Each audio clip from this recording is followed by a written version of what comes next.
bonjour à tous. Pour ce direct, je suis à Paris, à la gare Saint-Lazare. Alors derrière moi, ça ne ressemble pas vraiment à une gare. En fait, c'est un des établissements de gare dans la gare. Mais pas n'importe quel établissement, puisque je suis chez Éric Fréchon. C'est lui qui a créé ça, le chef célébrissime du Bristol à Paris. Et ce qui est intéressant, pourquoi j'ai choisi ce site, c'est parce que Éric Fréchon, depuis un petit moment, dans cet établissement qui est un 3 ou 4 en 1, puisqu'il y a des petits-déj, c'est une brasserie, c'est un bar, c'est un salon de thé, on peut avoir des goûters, enfin bref, il y a de tout. Derrière moi, là, si vous voyez là, il a une énorme ardoise où il a 14 moments de consommation. Alors il démarre le matin à 7h56, si je ne dis pas de bêtises, avec un petit déj, un café avant de prendre son train. Et il termine sur un 14e moment, 23h56, boire un bon verre au bar après un dîner plutôt. Alors, pourquoi j'ai choisi cet établissement? Mis à part ça, c'est que c'est un établissement qui est un lieu de vie. Et d'ailleurs, un peu plus loin, salut Georges des Seychelles, il me dit bonjour, j'espère que tu vas bien. Je ne sais pas qu'est-ce qu'il y a comme décalage horaire, mais à mon avis, il n'y en a pas beaucoup avec les Seychelles. Pourquoi j'ai choisi cet établissement-là? J'en étais là. C'est parce que il a une carte très particulière que je vous montre là, mais je ne vais pas la détailler parce que c'est très compliqué à l'écran, mais c'est une carte par moment de consommation, c'est une carte très innovante, c'est une carte qui est rubriquée de manière très éloignée, comme on voit d'habitude, entrée, plat, dessert, etc. Donc on ne va pas parler de cette carte, on va parler des cartes de restaurant. Et voilà, la première question que je me pose, c'est une carte de restaurant, c'est à quoi ça sert? Et j'ai toujours des difficultés à répondre à cette question-là, si ce n'est qu'une carte, ça sert à informer, ouais, ça sert à vendre, ouais, mais ça sert surtout à ce que le client fasse son choix. Alors moi je trouve que c'est très paradoxal, dans une période où on dit que c'est le grand retour du service et qu'il ne faut probablement pas, j'en suis même sûr, laisser le client acheter, c'est à nous de lui vendre. Alors la carte fait le boulot, mais je pense que ce serait plutôt les hommes et les femmes dans les salles qui devraient vendre plutôt que de laisser le client acheter tout seul. Alors une carte, je pense que ça doit avoir des règles. Chez Gira, nous travaillons avec la règle des 3 S. Une carte, à mon sens, doit être simple. Simple à comprendre. Et des fois, vous ouvrez des cartes, on ne comprend pas tout, comment c'est fait. Il faut tourner les pages, il faut tourner dans l'autre sens pour essayer de comprendre un peu comment ça fonctionne. C'est très compliqué. Simple à acheter, simple, ça veut dire quoi? Ça veut dire que le choix doit se faire quand même assez rapidement. S'il faut que je pose des questions, que je ne comprenne pas le menu A, comment il est par rapport au menu B, quelle est la différence, et l'entrée, un tel, pourquoi elle a un supplément, la multiplication de menus, il faut faire des calculs, ça devient très compliqué et on met du temps à choisir. Donc premier S, simple à comprendre, simple à acheter. Deuxième S, elle doit être sécurisante. Alors sécurisante, ça veut dire quoi? Ça veut dire que on dit chez Gira depuis déjà un petit moment qu'il faut parler de ses fournisseurs, parler de sa philosophie, être totalement transparent, expliquer la provenance de nos produits et pourquoi nous avons choisi ces produits. Bref, elle doit être sécurisante. Et aujourd'hui, un restaurateur qui ne parle pas, qui ne parle plus à ses clients de ses produits est un restaurateur dont les clients se méfient. Il faut absolument aujourd'hui parler de ses produits. Et la troisième règle, c'est S comme séduisante. Alors une carte ne doit pas être une liste toute simple. Une carte doit avoir du relief, un peu de dynamisme, etc. Des couleurs. Alors certains me disent, est-ce qu'il faut mettre des photos? Moi je ne suis pas pour les photos dans les cartes de restaurants, pas dans la restauration rapide, c'est un autre sujet la restauration rapide, mais dans les cartes de restaurant, la photo ça fait trop restauration rapide, la photo est très engageante, la photo, si c'est pas exactement ça qu'on amène chez le client, il va nous le reprocher, enfin bref, la photo n'est pas très adaptée aux cartes. Donc simple, sécurisante et séduisante. Alors une fois qu'on a dit ça, on n'a pas dit grand chose parce que les cartes, elles doivent avoir un certain nombre de règles et d'innovations. Alors comment je pourrais dire? J'ai une question de Léa qui me demande s'il faut mentionner l'origine des produits directement sur la carte. Non, pas obligé. Enfin, si on peut, en face d'un produit, mais on peut aussi utiliser les murs. On le fait de plus en plus chez nos clients, d'utiliser les murs avec des murs philosophiques, des murs où on explique pourquoi on a choisi tel fournisseur, des murs où on montre l'exploitation ou l'élevage des fournisseurs chez qui on prend nos tomates, voire notre viande. Donc c'est pas uniquement sur la carte. Donc je disais qu'il y a des tendances sur la carte, alors je vous en donne comme ça quelques-unes en vrac. Il faut aujourd'hui qu'on prenne en compte dans toutes les cartes qu'on monte, dans toutes les cartes qu'on refait. Alors, déjà, il faut qu'elle soit plus courte. Ça me paraît une telle évidence, ça fait pas mal de temps qu'on le dit, mais il faut raccourcir les cartes. Pourquoi il faut raccourcir les cartes? Parce que plus une carte est longue, plus on a affaire à un consommateur qui se méfie. Il se méfie de quoi? Il se demande si c'est fabriqué sur place une carte longue.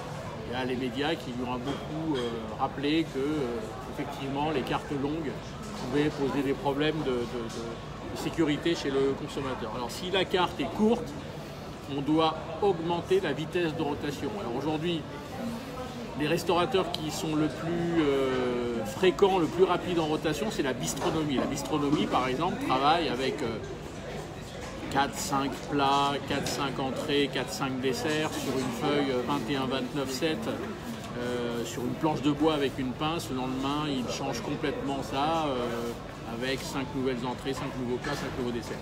Alors c'est un peu excessif comme rotation puisque c'est une rotation journalière. On n'est pas obligé d'avoir une rotation journalière, on peut avoir une rotation par tiers, par quart de la carte, de façon hebdomadaire, voire mensuelle. Bref, il faut qu'une carte tourne, une carte figée, comme on a connu il y a depuis quelques années, depuis pas mal d'années même. Carte d'été, carte d'hiver extrêmement longue avec 8 pages, c'est terminé. Le consommateur n'en veut plus. Qui dit rotation, on peut avoir de la rotation en respectant la saisonnalité des produits. Alors ça c'est quelque chose qui est très demandé ou redemandé par le consommateur, de resaisonnaliser nos plats, nos entrées, voire nos desserts. On peut même les saisonnaliser. Il y a des restaurateurs qui font par exemple la semaine de la fraise, et la semaine de la fraise, bah, évidemment parce que la fraise est de saison, etc.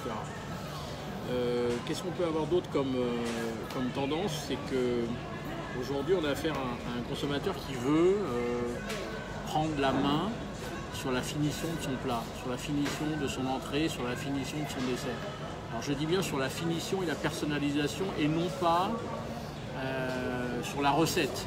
Parce que d'abord ça il ne sait pas le faire et c'est pas son job et il ne veut pas faire ça. En revanche il aime bien avoir la possibilité d'ajouter quelque chose, d'enlever quelque chose, bref de personnaliser à son goût. Alors il y a un acteur célèbre que vous connaissez, je fais cette analogie pour être sûr qu'on se comprend bien sur la personnalisation. Quand vous allez chez Starbucks et vous prenez un café, Starbucks vous propose dans une console à 2,50 m de finir votre boisson ou pas d'ailleurs, il vous laisse le choix avec de la cannelle, du chocolat en poudre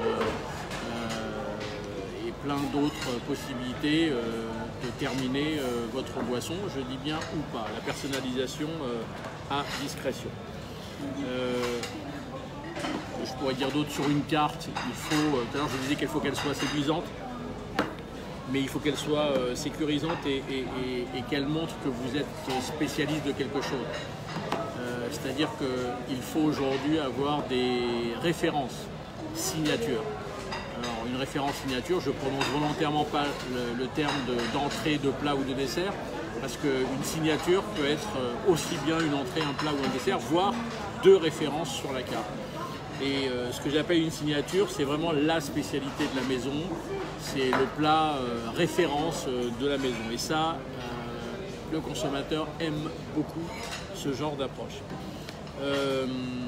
La carte des desserts. Alors, la carte des desserts, moi j'ai toujours pensé que la carte des desserts ne doit pas être sur la carte générale et qu'on doit avoir une carte des desserts à part. Pourquoi? Parce qu'au moment des desserts, au moment de la fin du repas, on redonne la même carte au client qui l'a déjà vu et il a sûrement déjà vu les desserts. Il vaut mieux lui montrer un nouveau support qu'il n'a pas vu, qui va attirer son attention et qui va lui permettre de choisir son dessert. Mais je vais vous dire, dans l'absolu, pour être encore plus clair, moi je pense qu'il ne faut pas être de carte de dessert du tout. Parce que je pars du principe que quand on arrive à la fin du repas et qu'on dit au consommateur, au client de la table, est-ce que vous voulez la carte des desserts? Je trouve que c'est une phrase catastrophique. On ne demande pas à un client s'il veut la carte des desserts.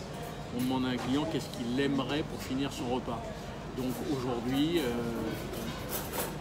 il y a des établissements aujourd'hui qui arrivent à la fin du repas, alors pas évidemment avec le chariot de dessert, parce que c'est impensable aujourd'hui de réintégrer le chariot de dessert 3 étages, mais par exemple de venir avec un tiramisu et de dire au client combien vous en voulez, s'il y en a un qui craque à la table, tout le monde y va. Et ça, c'est une des règles aujourd'hui qui est liée à la carte et qui est liée à la vente.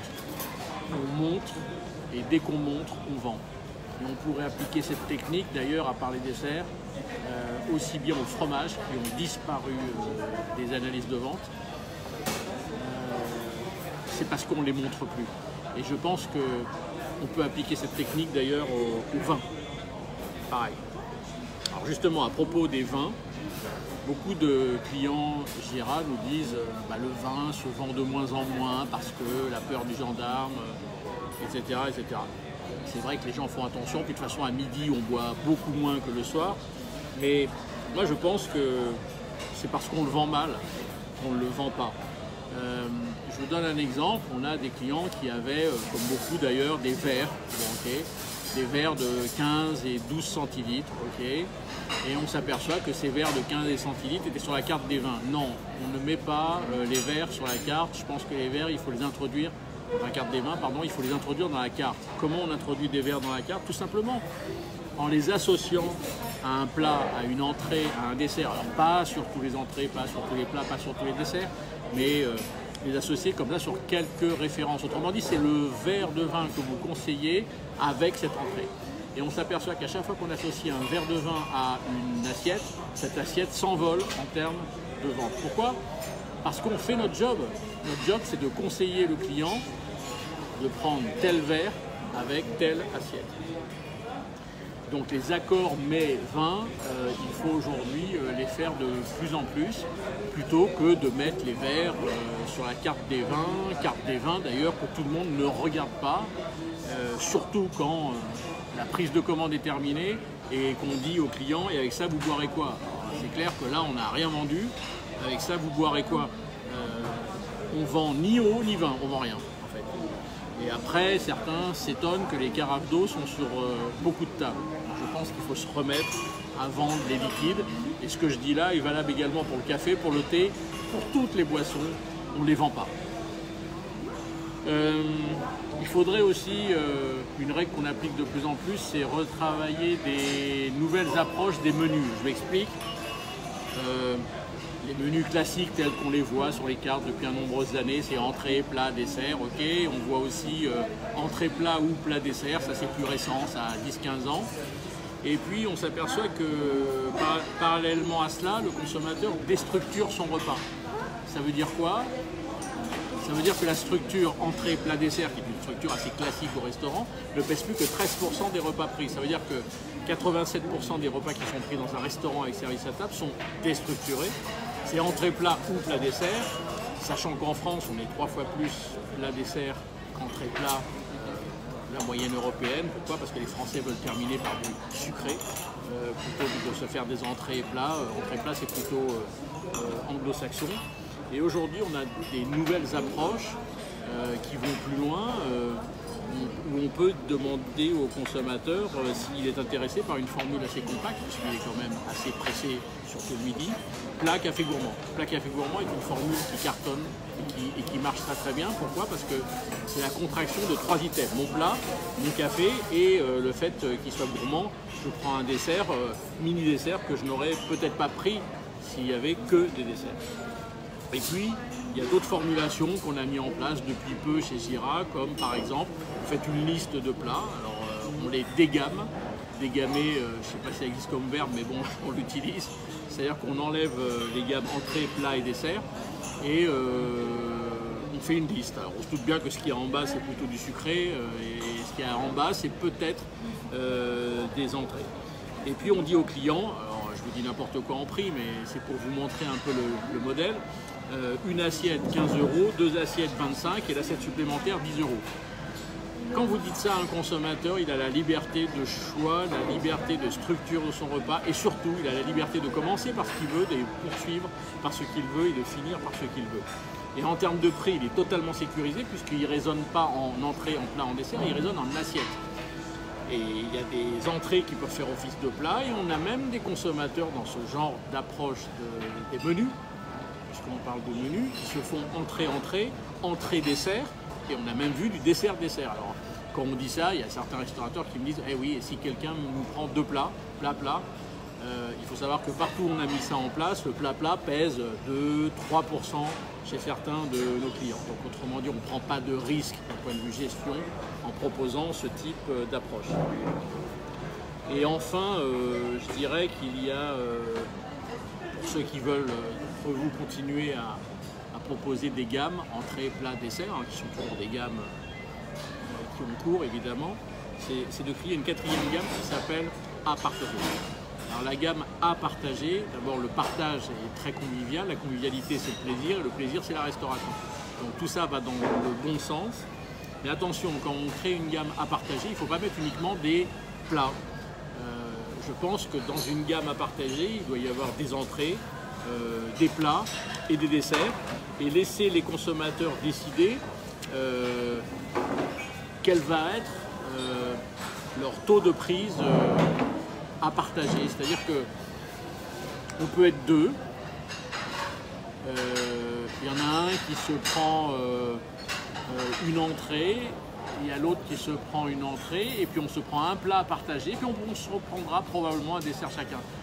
Le partage avec toutes les gammes permet de se varier la quantité absorbée et le partage.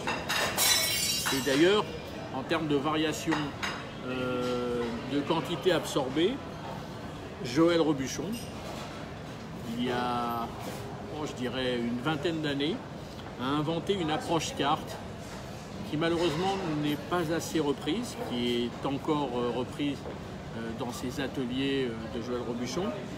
En fait, il faisait une liste déjà il y a 20 ans. Il n'y avait pas d'entrée, pas de plat, pas de dessert, mais il avait une double colonne à côté, une double colonne de prix. Et si je ne dis pas de bêtises, si je me rappelle bien, la première colonne c'était petite faim et la deuxième colonne c'est des grandes fins.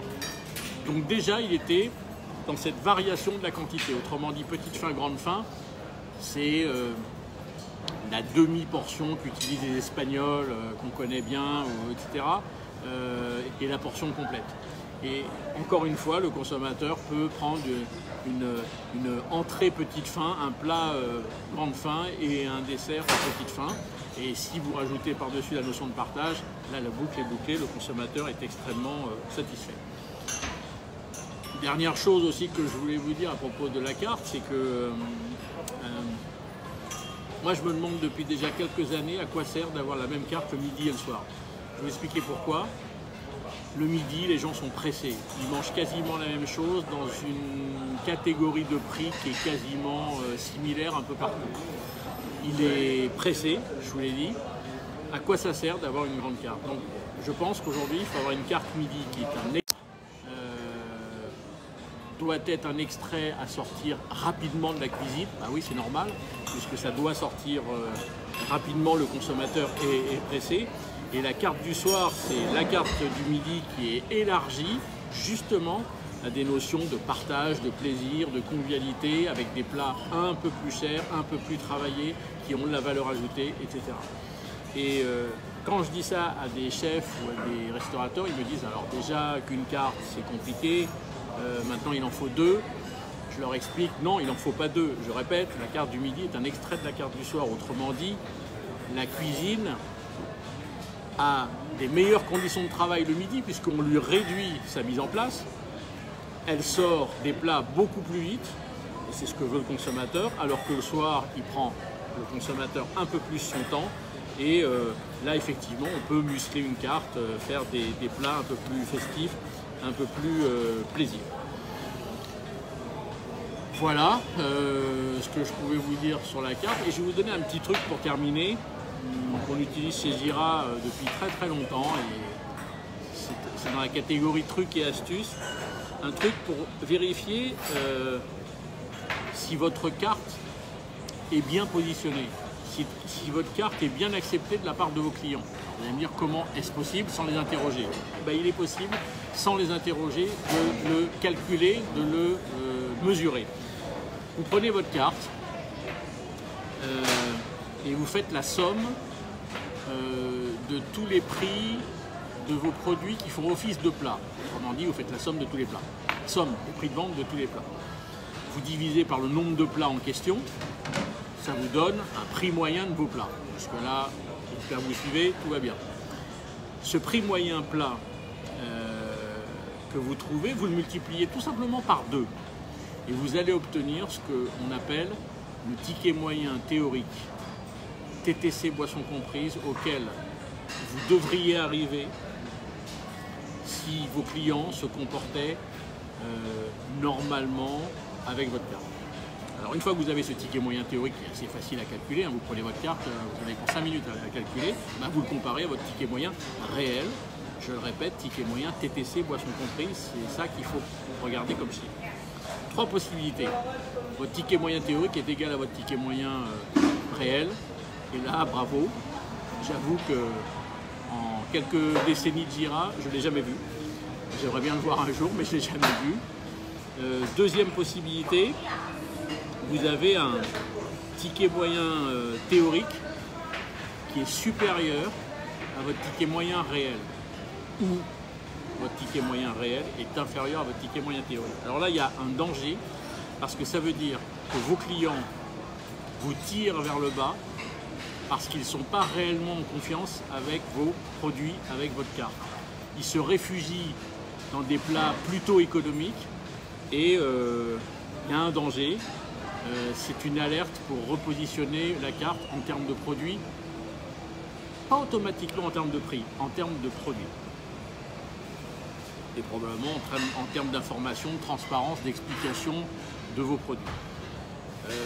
Troisième et dernière possibilité, ticket moyen théorique est inférieur au ticket moyen réel, ou le contraire, ticket moyen réel est supérieur à ce que vous avez calculé en ticket moyen théorique. Et alors là, c'est franchement ce que je vous souhaite. C'est également très rare, mais on l'a déjà vu. Ça veut dire, à l'inverse, que vos clients sont en confiance avec vous et qui vous tirent vers le haut. Et ça veut dire quoi? Ça veut dire qu'étant en confiance, ils consomment plutôt ce qu'il y a de plus cher en moyenne sur votre carte.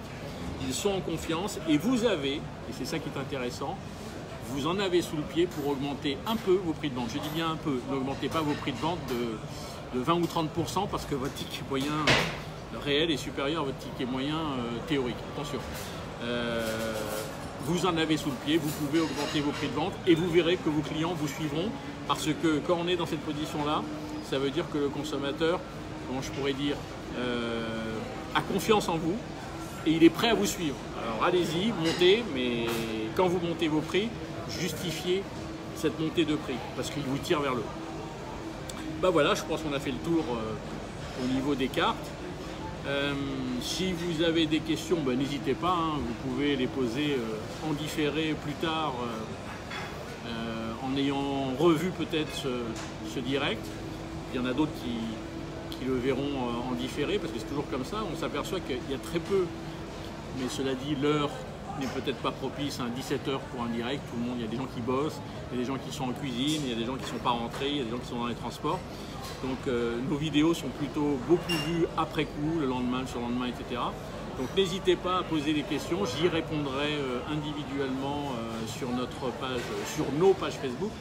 Parce que vous savez, on a 2 pages Facebook, Gira Conseil et Bernard Boutboul, qui sont d'ailleurs deux lignes éditoriales très différentes.